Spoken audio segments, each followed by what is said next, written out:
Good morning mga idol. Ito yung ating loft.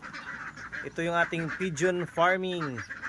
So kung makikita nyo mga idol, meron tayo ditong napakaraming kalapati. So more than 20 heads po ito. Ayan o. So may mga sisiw pa dyan sa mga pugad. Especially doon. Ayan o.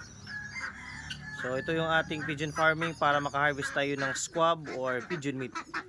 So this is common pigeon or domesticated pigeon mga idol, not for racing or fancy pigeon. So common lang po ito. Yan.